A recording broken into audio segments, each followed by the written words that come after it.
everyone, welcome to Walks with Moss. Yeah, I think Bella's ready. You ready? Yeah, it's been a whole day since we've had a long walk. Wow, Bella. Okay. Do you really want to go hiking? Are you really sure you want to go hiking now? Okay, I guess we better go hiking. Today we're going to see if we can find some winter mushrooms. And we're going to go up an old decommissioned road. See how far we can go. Last time I went up there, there was a lot of Scotsbroom. The goal is to get to the edge of the Scotsbroom, see how much of it we can clear, and then have lunch. Here is our first fungi, Exadiopsis effusa, otherwise known as hair ice. It's actually, thank you, Bella, it's actually a fungus that causes this hair ice to form. How cool is that? Bella, please, we're trying to look at some fungus. Go. Yeah, it grows on these sticks on the ground. I think it's always alder. Pretty cool, hair ice. As long as we're examining this stick, let's take a look at the other things growing on it. This is the lichen Platysmata glauca. And this is the lichen Parmelia sulcata. And we've also got what could be a hypogymnia lichen there. And then we've got some crustose fungus right here. And what is this? So we've got a little Parrelia navicularis probably. And then here's a cool little lichen we don't see very often. It's either a Cephalaria or a Pseudocephalaria. I'd have to get out my hand lens and my lichen keys to know for sure, but that's a cool find anyway. And then of course we've got a little bit of Usnea lichen. Always got Usnea everywhere. Lots of things growing on this little stick. Oh, I kind of messed up the hair ice, but that's okay. I'm sure it'll be back. And it's not like the hair ice is a living creature. It's just got something to do with the fungus though. Pretty cool.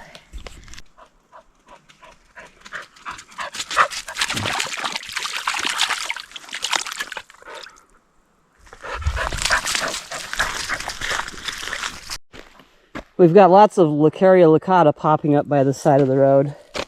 It's completely frozen. It's a really bright sunny day, which is kind of a rare thing here on the Olympic Peninsula in December. It's definitely good to get out and enjoy it. Here's a mushroom I found overturned. I think it's another Russula fragrantissima. I think a deer probably pulled it up and had one taste of it and said, yuck, and threw it on the ground. These really taste nasty. We're in an area that was covered by what was called the 100-year sustained yield, where Simpson, aka Green Diamond, agreed to provide Shelton with 100 jobs for 100 years. And in return, they had the exclusive right to bid on this timber, which means they didn't have to bid much at all, no competition. And on top of that, they were allowed to subtract the cost of road building from what they bid on the timber. 52 years into the sustained yield, Simpson backed out, sued the government, got out of it.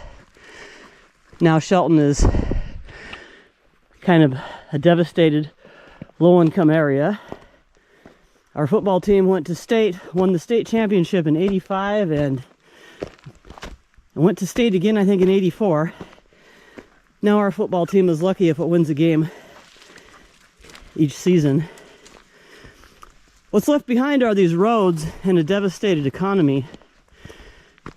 But these roads were decommissioned as well. Lots of them were decommissioned.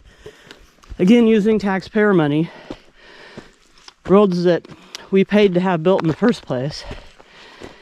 And when they decommissioned them, they made no allowance for us, the taxpayers, to be able to continue to access these areas for recreation. They just freaking obliterated them, taking away recreational opportunities. They could have converted them into trails, but there was no money for that. The only money that existed was for decommissioning these roads. And a lot of these old roads take you to some really cool areas, but you have to work so hard to get back here and walk on these roads. Coming up is an example of that. They took out all the bridges and left these chasms behind. So here's the first chasm we need to negotiate today. It wouldn't have killed them to have made a trail down the middle of these. It really wouldn't. But that's not where the money was. So, one benefit of this is if you are healthy enough to walk down these decommissioned roads, you get complete solitude. And that's why we are here today. Look at this beautiful cliff face. This is exactly where a cougar would sit and wait for a deer to come down the trail. That's pillow basalt up there, part of Soletsia. The moss on this cliff face is Nithotrachum. I can see there have been some people up here since they decommissioned the road. There's a little bit of a trail here. Animals also like to use these old roads for passage. In a bit, we're going to come up on a spot that's just been completely covered by Scots broom to the point that no one can walk on it anymore. I think someone or some organization has been through here spraying some of the Scots broom. That's cool. Scots broom is totally invasive. It's another plant that comes up after a disturbance because it has the ability to fix nitrogen. It's actually in the legume family, the same family as beans. And then after it dies, then the Douglas fir can come back. Looky here, little baby Douglas fir. Lots of them. Well, here's a baby hemlock. Nice. And here's a pine. I'm assuming it's a coastal pine and not an invasive white pine. And here's a madrona. I don't see them very often. Little baby madrona. There's one there too. Cool. I've been watching a channel of a guy who makes tea out of the peeled bark off of these. I might have to try that. So far, this is actually pretty easy going. I don't think this road was decommissioned as savagely as some of the other roads. On some roads, they cut down all the trees next to the road and threw them across the road, making it impossible to walk. It doesn't look like they did quite as bad a job on this road. And people have been coming through here and cutting brush. Yay! But here's an example of where they threw trees across the road when they decommissioned it. But these aren't too hard to step over. So far, so good today. I remember parts of this road being way worse than this. I remember tripping and falling repeatedly on the snow-covered hay that they spread on the road. Maybe that part's coming up in a bit. Right now, this is actually a pretty pleasant walk. Now we're hitting the first pretty big obstacle on this road. This is a spot where a bridge was removed. I have a feeling not many people go beyond this spot. And past here, the path might not be so clear.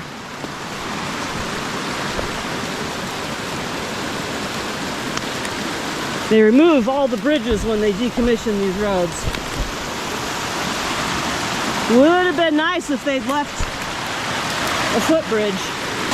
Isn't this a lovely spot though? It feels lovely. Pretty easy to get across this creek with the boulders. The main issue is just getting back up this other side. You can see where they threw trees across it up there, but they've rotted quite a bit since I was last here. I think it's making the way easier than it was when they first did it. We made it, and that wasn't too bad. Bella found some sort of disgusting snack that she's trying to keep away from me. Yeah, I want your disgusting snack. You gonna give me that disgusting snack? Ew. Really wish she wouldn't eat stuff like that. I wish she wasn't eating that, but I don't know of any way to stop her. Come on, Bella, let's go. Oh, here's a mushroom. Not sure what it was. Could it have been a candy cup? Probably just a Lucaria Lucata. Oh, here's some fresh poop. Could be coyote. Could also be domestic dog. Could be cougar too. I think Bella is done with her disgusting snack now anyway. I feel like throwing up. That was so horrible. Okay, what are we gonna do here? Might have to crawl up the other side of this on our hands and knees. Here's a moss I haven't seen in ages because it mostly just grows on these decommissioned roads. It's Tayloria serrata, and it's a dung moss. It grows on poop. It's sensitive status. It's endangered. The Forest Service likes to know when you find this stuff, actually. It has really thick sporophyte stalks. That's these, the setas. The sporophytes are gone. Really thick and really close together to be strong enough for flies to walk on it. This moss actually produces, there's another one there. See how bright green it is? That's because it's getting so much nitrogen from the poop it grows on. This moss produces spore that smells like a combination of rotten meat and poop. It does that to attract flies. The flies land on the sporophytes and spread the spores to other pieces of poop because flies like poop. I just call that a poop moss. And it is quite rare, except when you get up on these roads where it loves to grow on the cougar and coyote poop. And that's the first time I've seen that moss in many, many, many years. Here it is again. Tayloria serrata. All the spore capsules are gone right now, so I can't smell the horrible smell. There it is again. And there it is again. There's another dung moss that grows up here that I haven't found yet. And then there's yet another dung moss that only grows on moose poop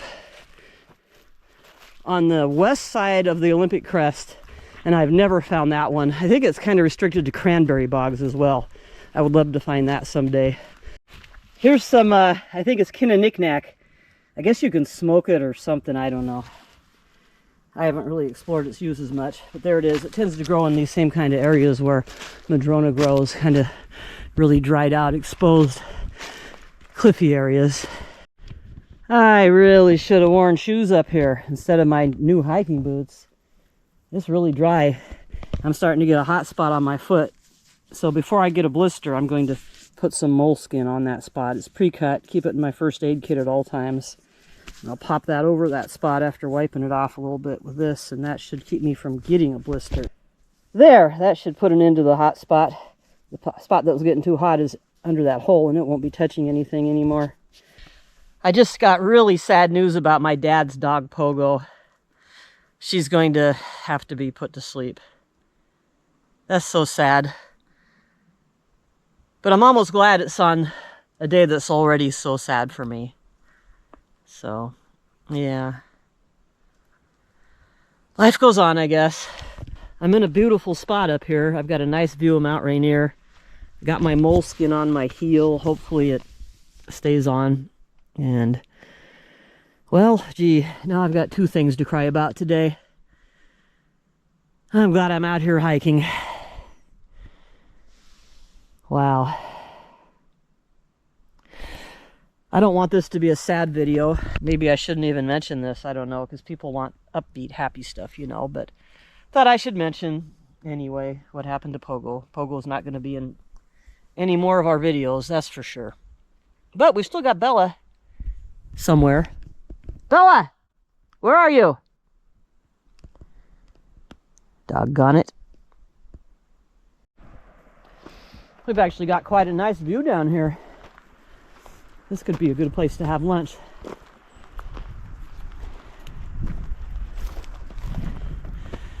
It's a good view of Mount Rainier over there, and then we're looking down on a river down there, probably Browns Creek.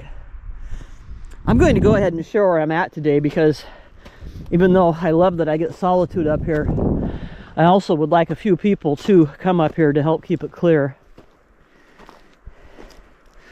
I'm hiking on the road just past Browns Creek campground that they close in the wintertime. And I'm headed up towards Prospect Ridge. I have a series of geocaches on this road called Whistle Stop Tour. They're all in waterproof matchbook containers, except for they weren't waterproof. They started leaking the minute I put them out here. Maybe this summer I'll come up and replace all those containers. I don't know. Just trying to get over the news about Pogo now. Darn it, I'm never going to see Pogo again.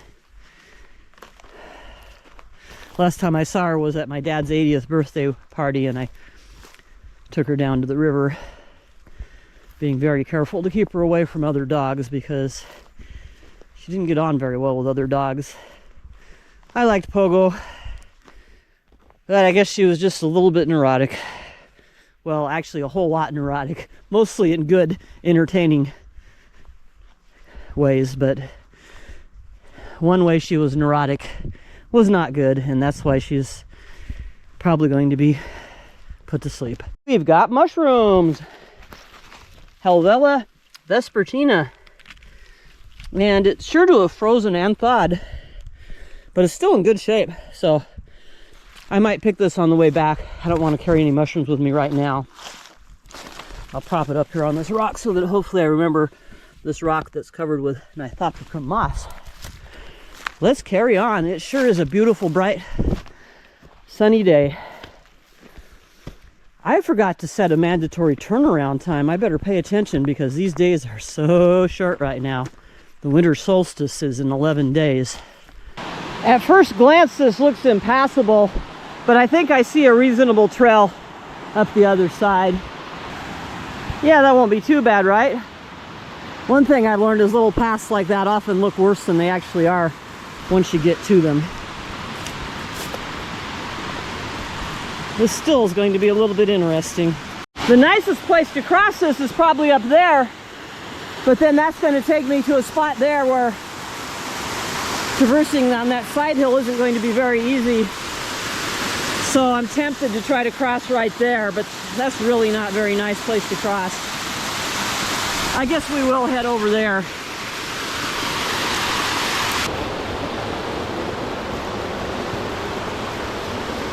I think I can squeeze under here if I take my pack off. That was definitely the worst obstacle so far. There's a few russulas here and there hanging on, growing along the road. They're pretty much done. But whatever this one is, it can withstand freezing and thawing. And there's some Lucaria lacata along the road. Oh, here's something I haven't seen yet on this hike. Little mushroom growing out of the Nithotricum moss. Could this be the anise funnel? Oh, I don't smell anise. I guess it's some sort of Clatosope. It's got really straight cap, funnel shaped, slightly decurrent gills, brown top, growing in a cluster here, maybe on a root because they seem to be kind of in a line. We made it to the last water on this road, and I found a rubber band, so maybe there's been brush pickers coming up here. Once again, it looks sketchy on the other side, but I'm sure it'll look better once we are there. I suspect the road's about to get really horrible. I'm coming up on a bicycle waypoint. That'll be where I left my bike because it was just too much work to push it any further. Yeah, right up here. It's definitely getting steep. There's a lot more Scots broom, and this grass is slippery, plus I'm contending with blackcaps, which have really sharp thorns. I can't believe I made it this far pushing my bicycle. Those ravines must have been easier to get across. But I've got a picture of my bicycle sitting up here. Man, I must have had a hell of a lot more energy back then than I do now. I just can't imagine the point of even pushing a bicycle up to here. It hasn't gotten any worse. I think I parked my bicycle here because it was snowing. And I didn't feel like pushing my bike in the snow. All the hay is gone. Replaced with grass, which is a little bit easier to walk on. Still, the Scots broom isn't that bad. I've got a waypoint on my GPS that says end of Scots broom hill, but I didn't mark the beginning of it apparently. But we're only about 0.15 of a mile away from the end of Scots broom hill. So I feel like this right here where we're at now might have been in the thick of it. We'll find out in a minute. We have arrived. We are in Scottsbroom hell, but it's not so hellish anymore. It's died back a lot. This is so much easier going than it used to be. It was almost a waste of effort for me to pack these up here. Nice. Very nice. I'm not saying it's easy going here, but at least we're going, which wasn't even really possible here before. By staying up here kind of above the roadbed, I'm getting out of the worst of this. Oh, this is making me happy. I think I can make it up to the top of Prospect Ridge again. Oh wait, Scottsbroom's definitely getting taller, but it still doesn't look like anything we can't cope with. It's a bit worrisome though, because we could probably pick up lots of ticks walking through this stuff. And we seem to have ticks year-round here now.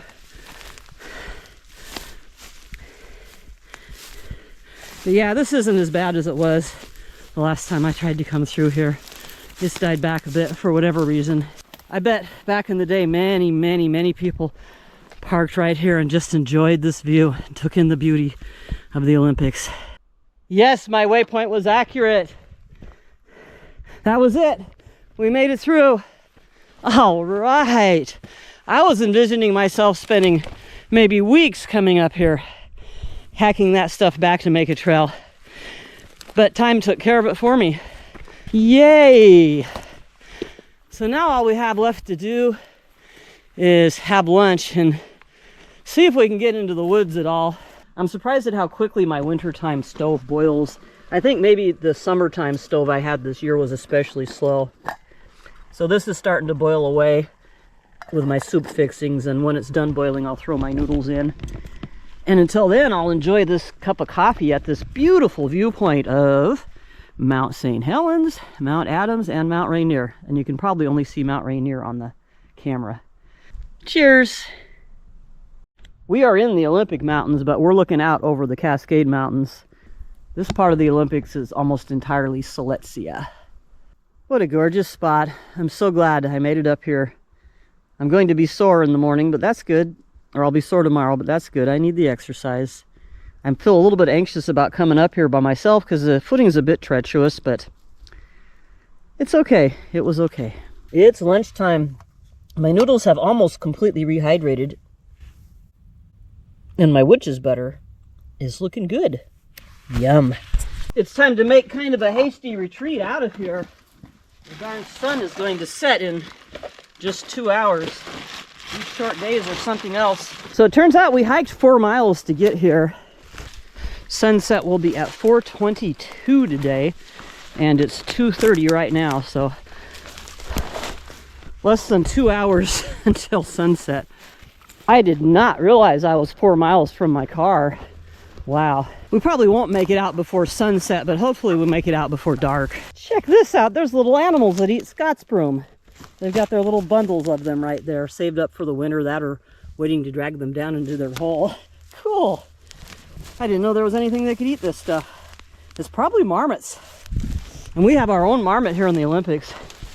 The endemic Olympic marmot. I guess we are up high enough for marmots. This spot sure is pretty. We've made it down a little ways, I guess maybe 1.5 miles.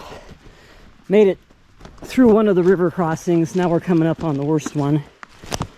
And the shadows are getting long. When I was at this spot before, I spent some time pondering, do I go over or under? Over or under? It was a real toss-up. It was really hard to know whether to go over or under this old growth Douglas fir. But I already know the answer now. From the way in, the answer is under.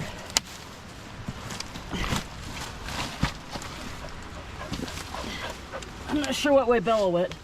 I think she went under. All right.